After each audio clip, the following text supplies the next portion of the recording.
On the morning of September 23, 1851, a small hunting party pushing deep into the remote Adirondack wilderness of upstate New York stumbled upon a sight that would stay with them until their dying breaths. Hidden beneath the thick canopy of towering pines stood a crude log cabin so weathered and half swallowed by the forest that it was nearly invisible. Inside, they encountered something beyond imagination, a boy of no more than 12 years old. He was rail-thin, hollow-cheeked, his wide eyes darting like those of a cornered animal. And when he opened his mouth to speak, no words emerged, at least none that belonged to any language known to man. His sounds spilled out in strange, mesmerizing rhythms. Guttural clicks, harsh stops, and tones that rose and fell like the cries of wild creatures. It was not speech as the hunters understood it, but something primal, unsettling, as though the boy's tongue belonged more to the animal kingdom than to any trace of human civilization. The horror did not end there. Scattered through the dim interior of the cabin lay fragments of human and animal bone, not discarded, but deliberately arranged in intricate patterns. Every surface of the log walls was covered with strange carved symbols, grotesque lines and shapes gouged deeply into the wood. In one corner rested a stack of journals, their handwritten entries filled with practices so disturbing, so defiant of Christian morality, that the authorities who later examined them ordered the materials locked away. Most of the records were sealed, almost immediately hidden in county archives, where they remain under a stark notation: Harwick incident access restricted by order of the state. Before we continue with the unsettling tale of Benjamin Harwick, the boy whose tongue carried a language that should never have existed, remember to subscribe to our channel and tell us in the comments where you're listening from. You may be surprised just how many dark secrets lie buried in your own state's forgotten records. The case of Benjamin Harwick entered New York's early medical annals as one of the most disturbing ever recorded. It stood as a grim testament to how isolation, desperation, and belief could twist a family into something that challenged the very definition of humanity. To understand how such a transformation took root, we must return to the year 1851, a time when the Adirondack wilderness was a world caught between eras. In the cities of Albany and New York, the Industrial Revolution was in full force. Steamships churned the waters of the Hudson iron rails, stretched outward, and telegraph lines stitched distant communities together in threads of copper. Yet only a few hundred miles north, the wilderness remained raw and untamed. It was a vast, shadowy expanse broken only by scattered trappers' huts, small logging camps, and isolated families fleeing the noise and demands of modern life. In those days, the Adirondacks stretched for hundreds of square miles, much of it uncharted. Only ancient native trails cut through the green depths, leading to streams and lakes, gems of water glistening in the forest's darkness, many of them unmapped and unnamed. This was land that could swallow families whole, without leaving so much as a trace, where man could live out his life, never seeing another face beyond his own blood. The mountains rolled on endlessly green ridges, fading into mist, their valleys hidden beneath a canopy so thick sunlight rarely touched the forest floor. It was here in this unforgiving wilderness that the Harwick family sought refuge. They arrived during the brutal winter of 1836, pioneers not just in geography, but in philosophy. At their head was Ezra Harwick, a man of striking contradictions. well-educated and articulate, yet consumed by a near-pathological hatred for what he called the corruption of society. Born in Vermont to modest stock, Ezra had spent years teaching in New England schools before his restless nature led him further from civilization. He married Sarah Peyton, daughter of a ruined Connecticut merchant. Sarah was no ordinary frontier wife. She carried with her a rare education for a woman of her time, as well as a modest inheritance. More importantly, she shared Ezra's growing disillusionment with the world outside. Both had seen the upheavals of the 1830s, the sudden financial panics that shattered families overnight, the rise of greed and materialism that seemed to replace faith and tradition. For them, retreat into the wilderness was not mere survival.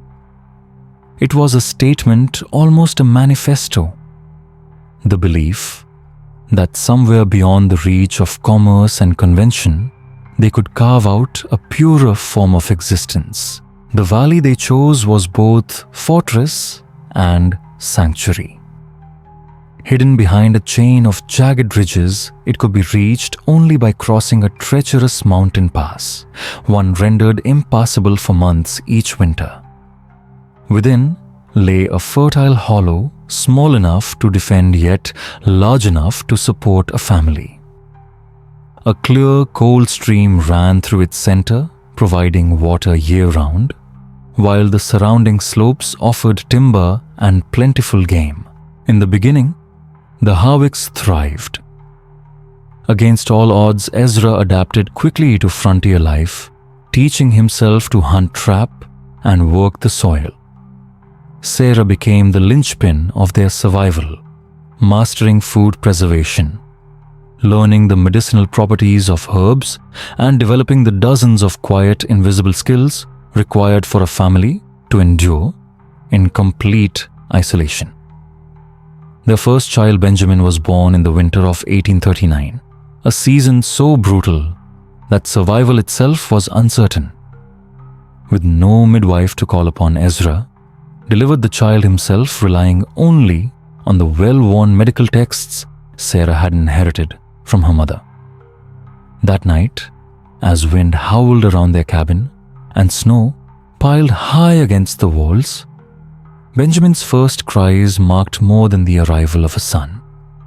They marked the beginning of a deeper withdrawal from the outside world. Ezra, already cautious, grew increasingly suspicious of contact with outsiders. To him, every passing hunter-trader or lost traveler represented a crack in the fortress of purity he had worked so hard to build. When strangers did stumble upon their valley, Ezra received them with rigid courtesy, polite but cold, ensuring no visitor lingered longer than necessity demanded. 2 daughters followed in the years after Martha in 1841 and Rebecca in 1844. Each birth only intensified Ezra's conviction that his family was unlike any other chosen for something higher, and that their sanctity must be guarded against the world's corruption. He told Sarah often that their children were growing in ways no civilized child could, untainted, closer to nature, free of the poisons of commerce and society. Education became his obsession. From the small library carried from Vermont, Ezra built a curriculum far beyond basic literacy or sums. The children learned philosophy, natural history, and what he called true moral reasoning. A code of ethics derived not from scripture, but from Ezra's own interpretation of natural law. As the children grew, his methods grew stranger. Ezra began declaring that common language itself was corrupted, its words carrying the false ideas of civilization. He claimed these words clouded truth and prevented clear thought. So he began reshaping vocabulary, stripping away terms he deemed artificial, replacing them with ones he invented, words he believed revealed the deeper essence of human nature. In time, language within the Harwick household became something only they could understand, a private lexicon forged in isolation. The last confirmed contact between the Harwicks and the outside world came in the spring of 1847.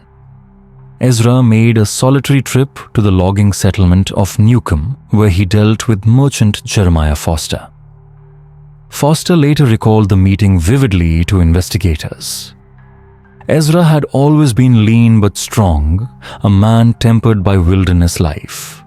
Yet on that visit, he appeared changed, gaunt, hollow-eyed, radiating an intensity that unsettled those around him.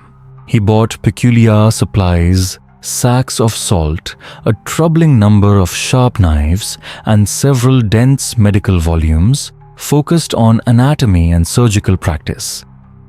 Foster remembered the way Ezra spoke, slipping into unfamiliar words with cadences that sounded less like ordinary conversation and more like some foreign chant. When asked after his family, Ezra's reply chilled him.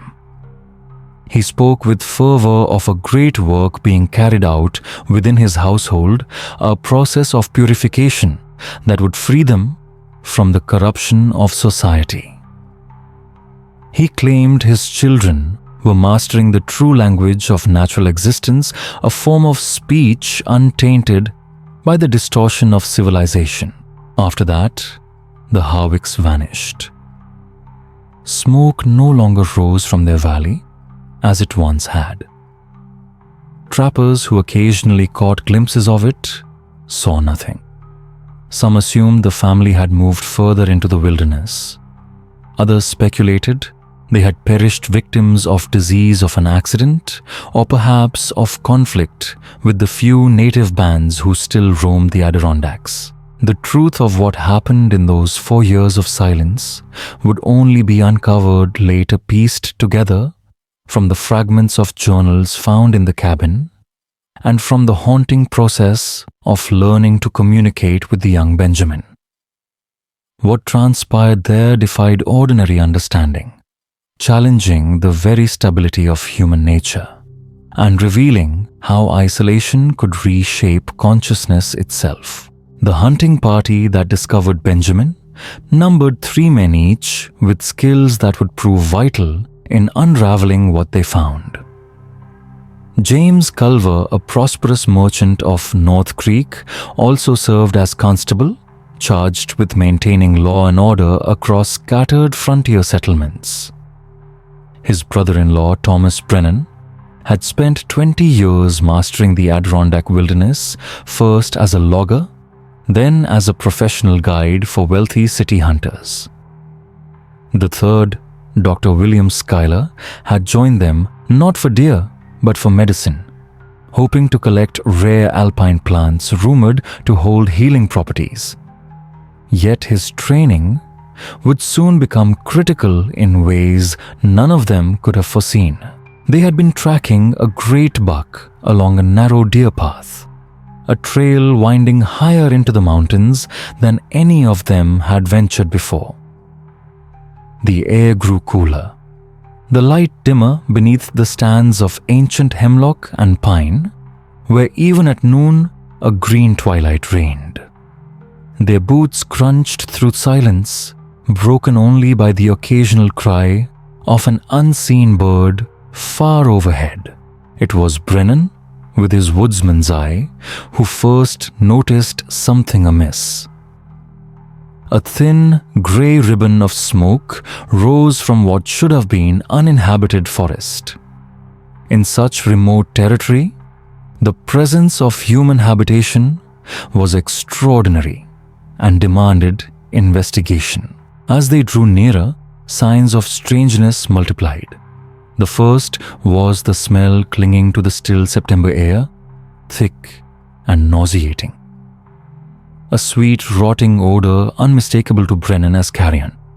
Yet beneath it was something worse, something human, the stench of unwashed bodies of close confinement, mixed with an undertone he could not place and dared not guess. Then came the markings. On the trunks of trees, cuts and gouges formed deliberate shapes. Not the claw marks of animals, but symbols. Some crude pictographs of human figures in contorted poses, others geometric designs arranged with unsettling purpose. Many had been filled with a dark substance that had dried to a flaking crust. When Brennan leaned closer, his heart sank. It was blood. These symbols formed a trail leading deeper into the forest, drawing them toward what none of them were ready to face. The cabin, when at last they forced their way through the tangle of undergrowth and fallen trees, emerged like something grown out of the forest itself. Built from whatever the wilderness could provide, it was nonetheless constructed with a disturbing degree of skill and planning. Rough-hewn logs sealed with clay and moss formed the walls. The roof was a patchwork of bark and stretched hides lashed across beams hacked from the surrounding pines.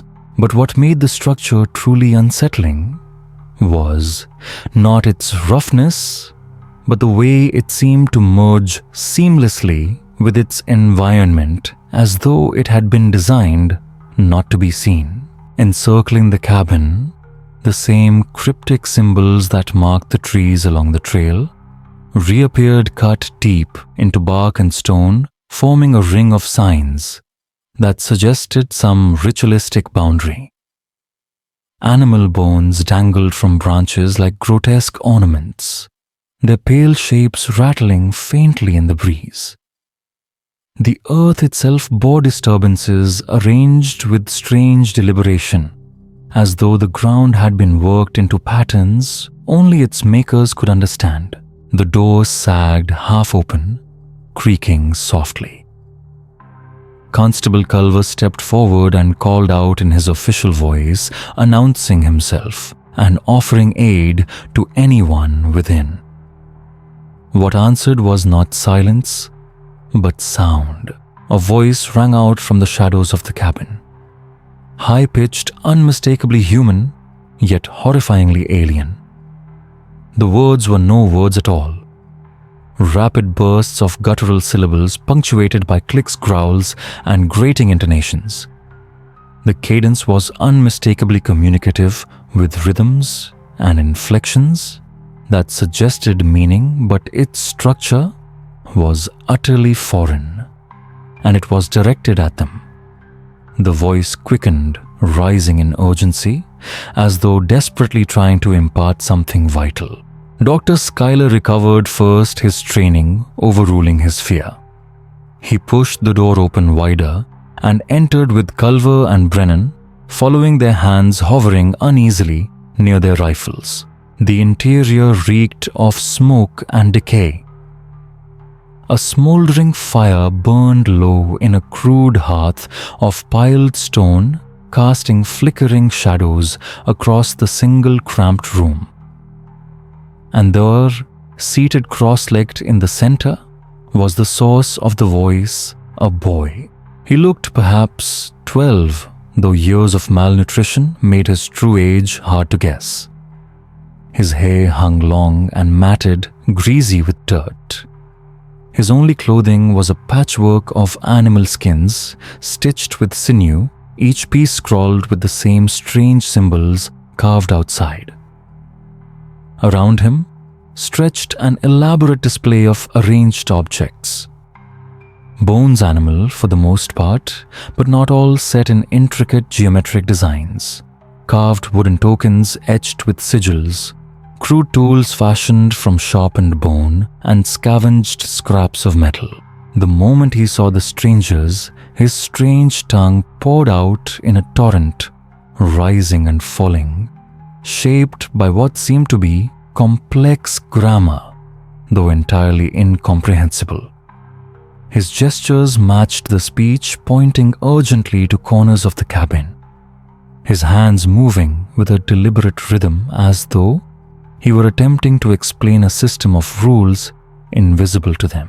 But it was the walls that crushed the breath from the men's lungs. Every inch of the cabin walls floor, even the low ceiling, was covered with carvings. Hundreds of them. Lines, circles, spirals, and impossibly intricate geometric designs that obeyed some alien logic. Among them, pictographs of human figures hunting, gathering, performing tasks that at first seemed ordinary until closer inspection revealed disturbing distortions. Other markings resembled nothing human at all. Abstract shapes that gave the sense of conveying ideas no human language could express. Many carvings had been inlaid with a dark, permanent mixture of blood, charcoal, and fat. In the flicker of firelight, they seemed to ripple and shift as though the entire cabin were breathing with a malevolent intelligence. Dr. Schuyler knelt beside the boy, speaking softly, keeping his movements slow. The child answered with more of his strange tongue, sometimes gesturing emphatically toward different parts of the cabin, his voice urgent with rules and meanings. The men could not begin to decipher. His condition was alarming.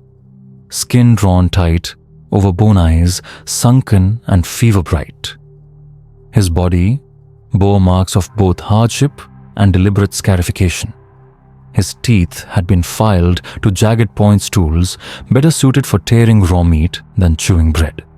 Yet despite his frailty, he seemed utterly at home, displaying no desire to be rescued. Meanwhile, Culver and Brennan searched the shadows of the cabin and uncovered horrors beyond imagination. Beneath a heap of animal pelts lay a stack of journals bound in leather, written in clear, articulate English. The handwriting was elegant, precise, the work of an educated mind. The earliest entries described frontier life in sober detail, hunting, planting, teaching the children their lessons. But gradually, page by page, the writing spiraled into obsession. Experiments in what Ezra Harwick called human refinement. Notes on the purification of instinct. The rejection of civilized morality in favor of something he described as natural law reborn. Their search went deeper. Loose floorboards hid grotesque caches, crude surgical tools stained with use, human teeth arranged like charms, finger bones bound together into patterns, sketches of human anatomy filled with notes in English Latin, and the same incomprehensible symbols scrawled on the walls. The men's immediate duty was clear. They had to bring the boy to safety. But what should have been simple became a battle. Benjamin resisted violently at first, not in anger, but in terror. He gestured frantically back toward the cabin, crying out warnings in his broken tongue. When they coaxed him outside, he became nearly frantic, pointing back at the dwelling, repeating his strange syllables in tones of dread, as though leaving the cabin itself was a violation of sacred, dangerous laws. His fear was no act. It was the fear of a child raised under rules alien to all human experience. His every movement and word suggested not only a barrier of language, but a fundamental rift in reality itself. The journey to North Creek stretched over 2 long days, slowed by Benjamin's frail condition that made any hurried movement impossible. Along the way, Dr. Schuyler carefully recorded every detail of the boy's behavior, attempting different approaches to establish communication. What soon emerged was undeniable. Benjamin did not merely babble in broken sounds. He commanded a fully developed linguistic system. His speech carried consistent grammatical patterns. His words were paired with precise gestures. He demonstrated an ability to convey abstract concepts that required advanced language structures far beyond the capacity of most children his age. Yet, it was not the boy's language alone that disturbed Dr. Schuyler. Benjamin's knowledge of survival seemed far too advanced even for someone raised in the wilderness. He displayed uncanny understanding of animal behavior, could identify plants with effortless accuracy, and moved with the skill of an experienced tracker. Most disquieting of all were his habits surrounding food. Though capable of eating bread stew and other provisions without complaint, his clear preference was for meat barely cooked. He spoke with chilling confidence of which organs and cuts contained the greatest nourishment. His eating followed strict patterns and rituals more like religious observance than appetite, suggesting deliberate cultural training rather than instinct. When they finally reached North Creek, Benjamin was placed in the temporary care of Reverend Samuel Herton and his wife Elizabeth, respected figures in the settlement who had opened their home to many orphan children from tragedies along the frontier. Their residence, a solid 2-story house that also served as a kind of informal community center, became the testing ground for efforts to draw Benjamin into normal life.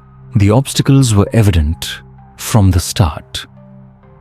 Benjamin seemed incapable of grasping basic ideas every child understood instinctively: privacy, ownership, hierarchy. Attempts to explain these concepts met only with frustrated bursts of his strange language and frantic gestures that unsettled the other children. Mrs. Elizabeth Horton, who had seen her share of troubled souls, concluded that his struggle was not merely a barrier of words. Benjamin's very foundation of morality and social order operated on principles utterly alien to human society. Acts that civilized people regarded as horrifying appeared to him natural, even necessary, while simple habits of courtesy and affection left him confused, sometimes fearful, alarmed.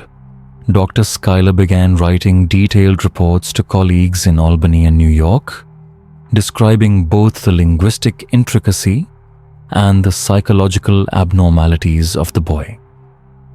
His letters painted the portrait of a child shaped by deliberate conditioning, trained to think and act in ways that defied ordinary human instinct.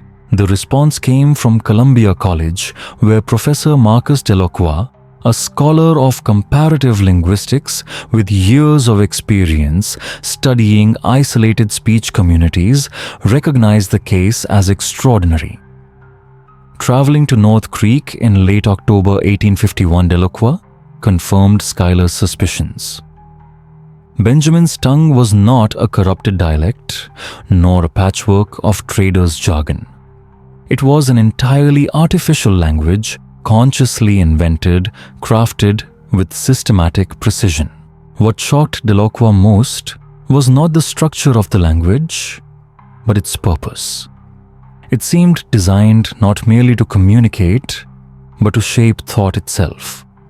Words existed for concepts no ordinary language carried, while other ideas, those central to morality and civilization, were absent.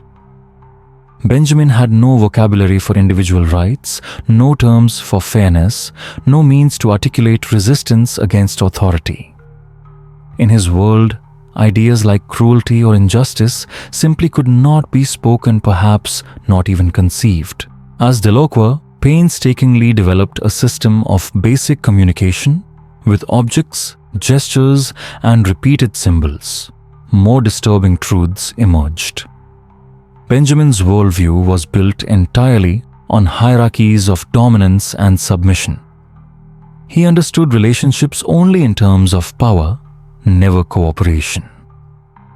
His knowledge of natural processes fixated obsessively on death, decay, and transformation with a vocabulary unusually rich for the many stages of bodily decomposition. Meanwhile, the journals recovered from the hidden cabin were studied by Schuyler, Reverend Urchton, and others in the community. Their pages unrolled the descent of one man's mind into darkness. At first, Ezra Harwick's entries read as any pioneer's diary, might hunting-planting lessons for his children. But gradually, the tone warped. His words dwelled increasingly on purity transformation and the stripping away of civilization. He raged against the corruption of language, claiming that words themselves shackled humanity, preventing its true potential. His mission became to unmake language and rebuild it into a tool that would liberate instinct. By late 1848, 3 years into his family's self-imposed isolation, Ezra described receiving what he called revelations during the long winter nights. He wrote of visions that overturned all conventional morality, insisting that society itself was built on lies. Civilization, in his view, had smothered the natural essence of humankind. Only by erasing it, by cutting language and morality to their roots, could humanity's authentic self emerge. These philosophical revelations were not confined to Ezra Harwick's journals. They soon manifested in the daily lives of his family. He imposed rigid dietary restrictions, insisting such measures would cleanse both body and spirit. Meals became less about sustenance and more about ritual purification. Alongside these changes, he developed elaborate ceremonies meant to strip away what he denounced as the false constructs of society. His wife and children were subjected to carefully planned regimens of isolation.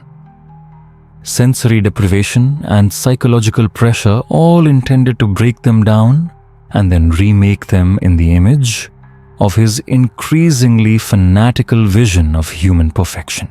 As the seasons shifted and the harsh Adirondack winter set in, Professor Delacroix, who had been laboring tirelessly over Benjamin's strange speech, made a series of breakthroughs that sent tremors through the small circle of scholars and officials invested in the case.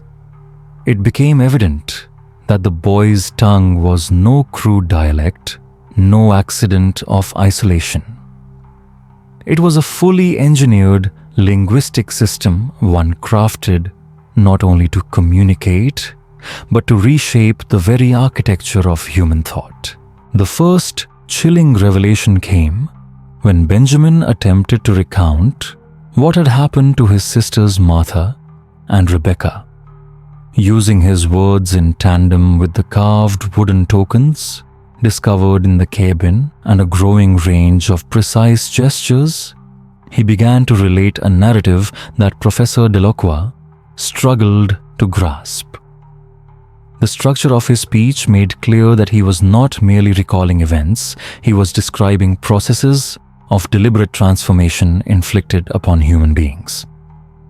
His language contained an extensive and nuanced vocabulary for physical and psychological alteration, yet it framed these horrors as natural and even beneficial. Benjamin spoke in clinical detail about procedures that any civilized person would recoil from as mutilation or torture. But in his world, there was no way to name such acts as wrong.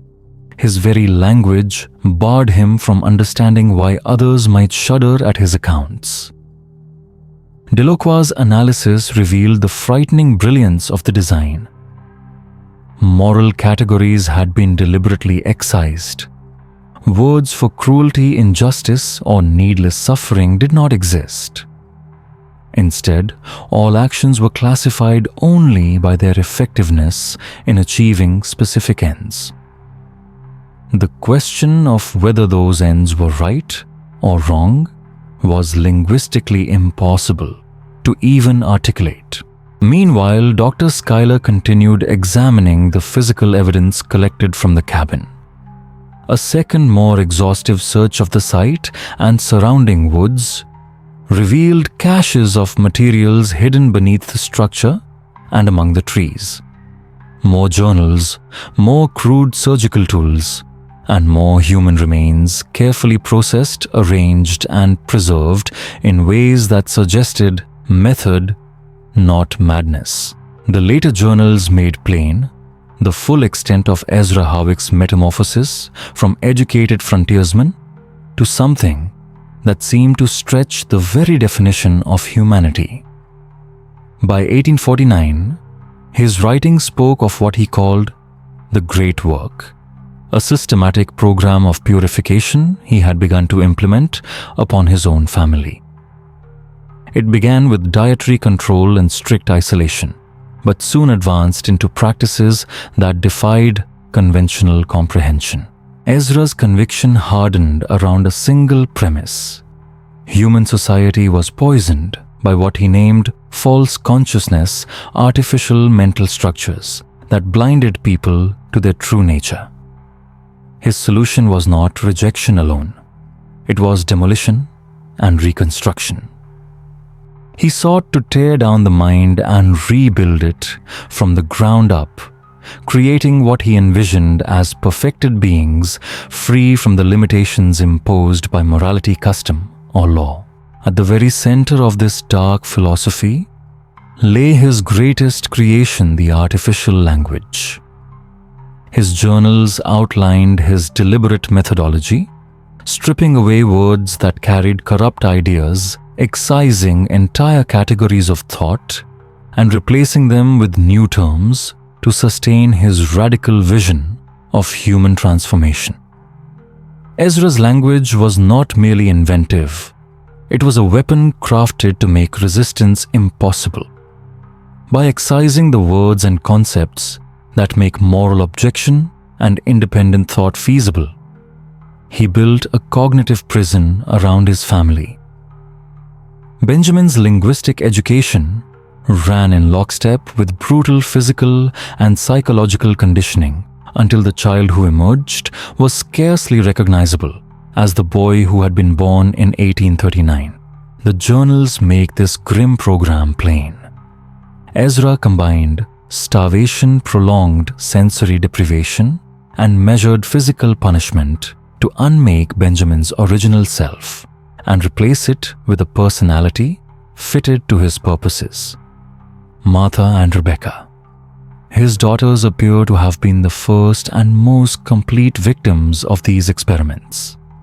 Ezra's entries, calm, clinical, and ever more unhinged, describe ceremonies and procedures presented as steps toward transcendence rites that involved the ritualized consumption of human flesh, framed not as desperate survival, but as the core sacrament of a newly formed domestic religion. Professor Delacroix's linguistic work showed how chillingly effective Ezra's design was. Benjamin's artificial vocabulary contained elaborate terms that rendered cannibalistic acts sacred and necessary, while deliberately leaving him no language to name disgust, horror, or moral protest. He could catalog the processes involved with cold precision, but he lacked the conceptual tools to feel or express why others would recoil. In his mind, those acts belonged to an intelligible system. Outside revulsion was literally unthinkable. As Benjamin slowly learned more English that winter, his accounts, filtered through a still evolving bilingual frame, made the family's transformation heartbreakingly clear. What had begun as philosophical experiment and ascetic practice became systematic abuse, each escalation presented as a required passage towards some higher state. Sarah Harwick, who at first resisted her husband's demands, was worn down by isolation, coercion, and slow attrition until she too became an active instrument of Ezra's program. The journals and later Benjamin's translated recollections show her moving from reluctance to zeal, helping to codify the invented tongue and to enforce the conditioning that turned Martha and Rebecca into victims of an ideology that devoured its own children. Worse still, Ezra had groomed Benjamin, not simply as survivor, but as successor.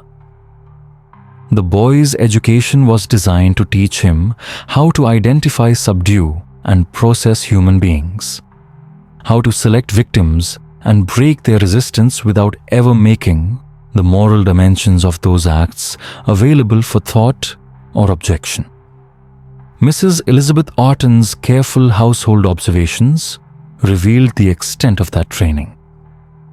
At meals, Benjamin favored undercooked meat and inspected cuts with an unsettling expertise.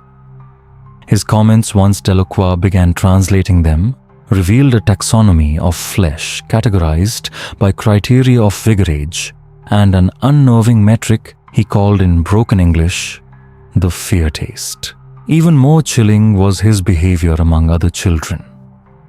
During supervised visits to the church, Benjamin began attempting to teach fragments of his family's language to younger playmates, presenting the knowledge as essential survival instruction. He spoke of selection and preparation not as taboo, but as technical knowledge to be passed on.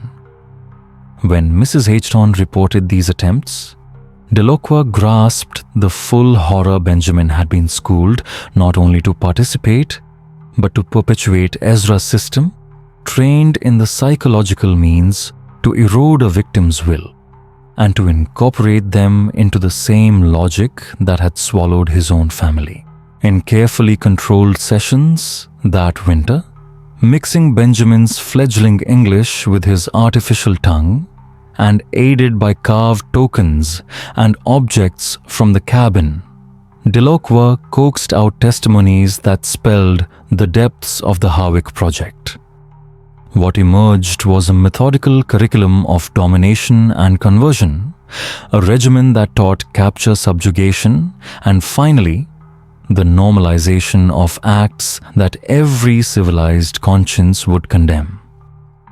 The picture that took shape was not of a collapse into mere savagery, but of an ideologically driven, painstaking program designed to remake human beings into tools for Ezra's great work. The artificial language Benjamin spoke contained an astonishingly detailed lexicon for classifying human beings not as individuals, but as resources. Within it, he could distinguish between what he called quick meat, those intended for immediate consumption, and long meat, victims deliberately kept alive, sustained over time, while being systematically harvested. His vocabulary contained chillingly precise categories based on age, health, resilience, and even what he termed flavor potential, as though human lives could be weighed like livestock. But the most disturbing element was not the classification of flesh, but the psychological machinery built into the language. Embedded in its grammar and structure were words for techniques designed to dismantle a victim's identity, step by step, stripping away moral resistance, erasing the idea of personal autonomy, and implanting new concepts that made cooperation in one's own destruction appear rational, even inevitable. It was a system meant not just to devour the body, but to consume the will. Then came a discovery that made the true scale of the Harwick family's practices undeniable. In late autumn, after heavy rains swept through the valley, a landslide exposed what had previously been hidden beneath the earth, a carefully engineered underground chamber near the original cabin site. James Culver, who had doggedly kept watch over the place throughout the winter, led a new expedition to investigate. What they found transformed the case from a grotesque tale of familial madness into evidence of deliberate long-term predation. If this account chills, you consider sharing this story with someone who enjoys unraveling dark mysteries. Press the like button to support this work and subscribe so you never miss tales that peel back the darkest corners of human history. Now, let's return to the chamber. Inside lay the remains of at least 8 people arranged with a precision that suggested both ritual and efficiency. Each body bore signs of careful dismemberment and preservation marks that matched descriptions in Benjamin's artificial language, which catalogued butchery as though it were medicine.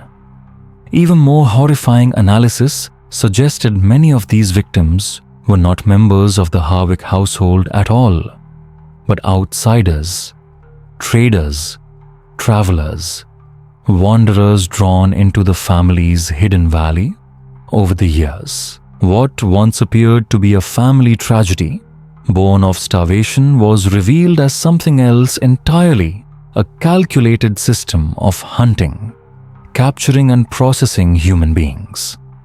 Dr. Schuyler's forensic examination, combined with Benjamin's increasingly fluent accounts, confirmed it. Ezra Harwick had not simply lost his mind. He had devised a full philosophy, a practical doctrine of human predation. In his worldview, eating human flesh was not survival, but transcendence. The realization was staggering.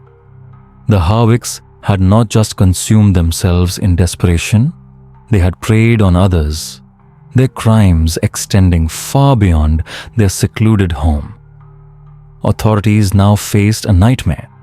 No legal precedent could guide them through a 12-year-old boy, raised and trained as the heir to a doctrine of ritualized cannibalism. Was he victim or predator both? And what was to be done with a child steeped in a philosophy that stripped away every moral anchor? The chamber revealed still more. The remains were sorted not haphazardly, but systematically, reflecting the same classifications. Benjamin's language described arrangements based on qualities no human being should ever be reduced to. His testimony added context. Ezra had perfected the art of luring victims. Presenting himself as educated, respectable, even helpful, he gained the trust of travelers.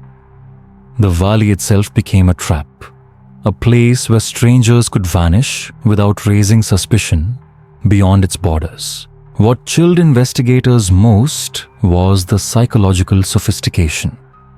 Victims were not simply overpowered, they were dismantled. Ezra's methods, carefully taught to his children, isolated victims, eroded their sense of time, and hollowed out their conceptual frameworks until resistance collapsed. In Benjamin's language, there were words for each stage of this process, from fear to surrender. Some captives, it turned out, had even been converted, absorbing parts of the artificial tongue, participating willingly in rituals, and only later becoming flesh to be consumed. This revelation shook the researchers profoundly. Ezra's system was not random brutality, it was method. A method so complete that given enough time and isolation, it could transform nearly anyone into participant and prey.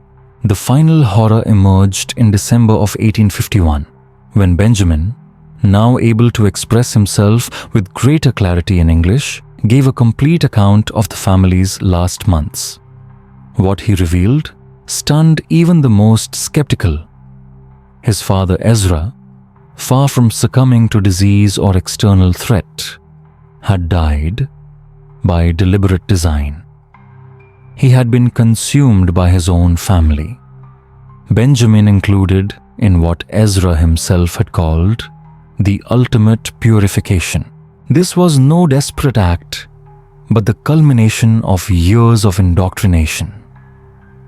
The ritual was intended as the apex of their transformation, devouring the patriarch as both sacrifice and initiation, the moment where the family became, in Ezra's words, perfected predators. Benjamin described this horror in detached, almost reverent detail. To him, it was not a crime but a sacred duty. His language, designed to erase the very possibility of moral horror, had no words for loyalty, for taboo, for the sanctity of kinship. He spoke of consuming his father with the same precision a surgeon might describe a procedure. The framework of his thought did not allow him to grasp why others recoiled in horror. For Benjamin, it had simply been the final lesson in the only truth he had ever been taught. Benjamin's account revealed a truth more horrifying than investigators could have imagined. The decision to consume Ezra had not been framed as murder, nor even as an act of mercy. It had been presented as a deliberate sacrifice, a ritual Ezra himself had designed and orchestrated.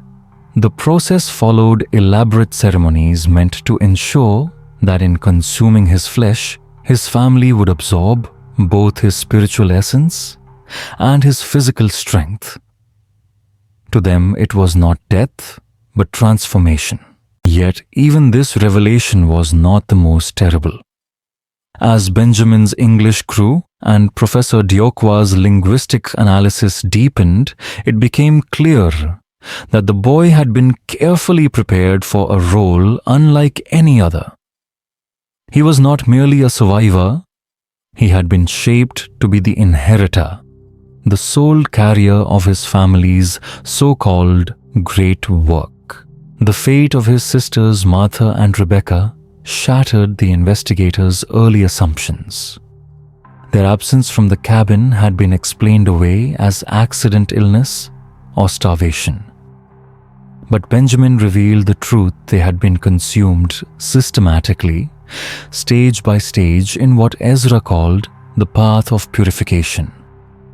Their destruction was not a moment of desperation, but a carefully planned process meant to sever every last bond to ordinary human morality.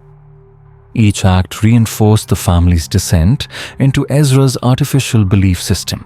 Benjamin, by contrast, had been spared not because of affection or chance, but because Ezra had chosen him. The boy's temperament and physical resilience marked him in his father's mind as the perfect vessel to carry their practices forward. His sisters, by contrast, were sacrificed under the euphemism of transcendence through incorporation. Their bodies were divided and consumed according to Ezra's perverse theories, each part of flesh assigned a purpose in his ritual system. Benjamin's artificial language contained a disturbing vocabulary for these procedures, framing them not as acts of brutality, but as sacred medicine and sacred nourishment. What would appear to others as horror, he could only describe as necessity. The chamber's other remains revealed still more. Ezra had not confined his purification to family alone. He had led what Benjamin described as recruitment operations, organized hunting expeditions designed to lure or seize travelers and traders. Some were killed quickly, others were kept alive for weeks, even months, their resistance slowly worn away until they too began to adopt the language and assist in their own undoing. Benjamin's testimony revealed a chilling truth. Ezra's methods worked not only on children born into his control, but on ordinary adults. Victims who initially resisted would over time accept new terms, repeat new words, and eventually cooperate in capturing the next to fall. The boy's vocabulary included extensive terminology for these psychological techniques, how to identify suitable prey, how to dismantle resistance through isolation and fear, and how to introduce ever greater horrors without shattering the victim too soon. His education had been engineered to produce not just a survivor, but a predator, someone who could pass as normal while secretly identifying grooming and preparing human beings for slaughter. Dr. Schuyler's medical examination added a further layer of horror. Benjamin's body itself bore signs of deliberate transformation. His teeth showed careful filing and sharpening optimized for tearing flesh. His digestive system had been conditioned over years to process human tissue. What investigators had first assumed to be malnutrition turned out to be deliberate adaptation. His family had not raised him as a child. They had engineered him into something else. The combination of physical modification, psychological conditioning, and linguistic programming pointed to one goal: the creation of a predator that could exist within human society, undetected yet trained to hunt its own kind. Benjamin had been shaped to function as an apex predator in the guise of a boy. The artificial language was central to this. More than a code, it was a prison of thought. Within its grammar, no words existed for compassion, revulsion, or moral refusal. To speak, it was to accept that predation was natural and necessary. To learn it was to lose the capacity to imagine any alternative. Most chilling of all, Benjamin's training included not just the consumption of flesh, but instructions on how to spread the language itself. Ezra envisioned the family as the seed of a new humanity. Predators, perfected by ritual. Benjamin was to be the missionary carrying their system outward, teaching others step by step until the infection of words remade them as it had remade him. The Harwick case left authorities facing questions with no precedent. What could be done with a 12-year-old boy who was at once victim and potential executioner child and engineered predator? He was human, yet systematically shaped into something else entirely. Professor Diokwa's comprehensive report, delivered to state authorities in the spring of 1852, was blunt. Benjamin Harwick, he wrote, represented an unprecedented case in the study of psychology, linguistics, and human development. He was living proof of how language and conditioning could shatter the boundaries of humanity itself and experiment in remaking a child into something designed to feed upon mankind. The boy had been fully conditioned, shaped to accept and even embrace practices that violated every natural instinct of human behavior. His artificial language, designed with chilling precision, made recovery of normal moral sensibilities nearly impossible. To Professor Diokwa, it was clear Ezra Harwick had not simply created a language, but a tool of psychological domination. Every word was a mechanism, stripping away the concepts of empathy and morality, replacing them with a framework of unquestioning obedience to predation. This realization marked a breakthrough in understanding how language could fundamentally restructure thought itself. Ezra's linguistic system was not communication, it was control. It eliminated the very building blocks of moral reasoning and replaced them with absolute compliance. But now came the hardest question: what should be done with Benjamin, a 12-year-old boy, who was both victim and potential predator? State officials, doctors, and clergy were called into urgent consultation. The normal avenues of justice had no precedent here. Therapy, as it was understood at the time, seemed hopeless against conditioning that had been drilled into him over years with scientific precision. At last, a decision was reached. Benjamin would be placed in the state asylum at Utica. There, under constant supervision, he would undergo a program designed by Dr. Schuyler and Professor Diokwa themselves.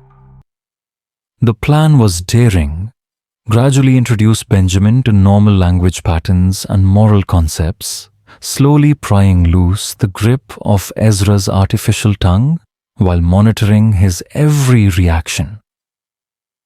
It was one of the earliest attempts in American history to treat psychological conditioning as an illness rather than a crime. Progress was slow, agonizing, and uncertain.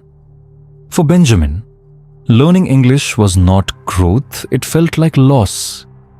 He became frustrated, even anxious when he could not express concepts that seemed vital to him, but had no equivalent in ordinary language.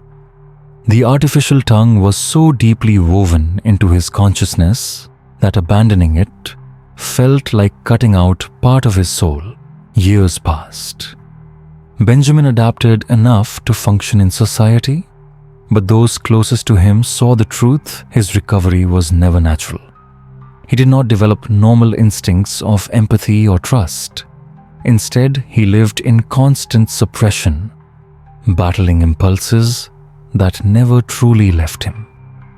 To act normal required conscious effort at every moment, a mask rather than genuine healing. State authorities, recognizing the danger, sealed his case files. All research notes, all records of Ezra's artificial language were classified. The Utica doctors understood this knowledge was too dangerous to fall into the wrong hands. The original cabin was burned, the valley declared off limits. The underground chamber was sealed forever, its contents locked away in secure state archives.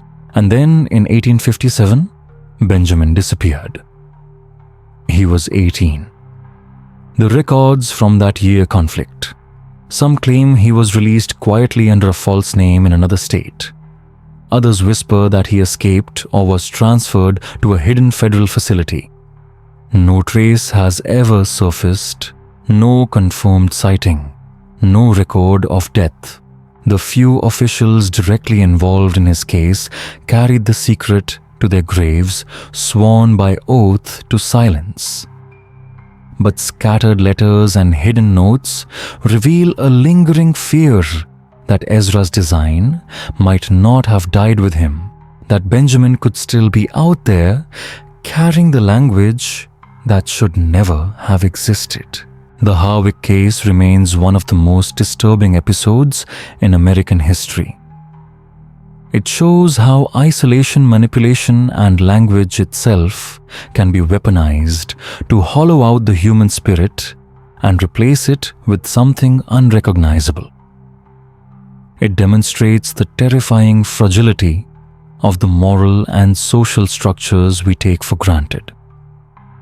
Civilization, the case reminds us, is not a fortress, but a fragile skin, stretched thin against the abyss. Perhaps most chilling of all is Ezra's artificial language, for it proved that thought itself can be rewritten, that words can be forged to make the unthinkable seem necessary.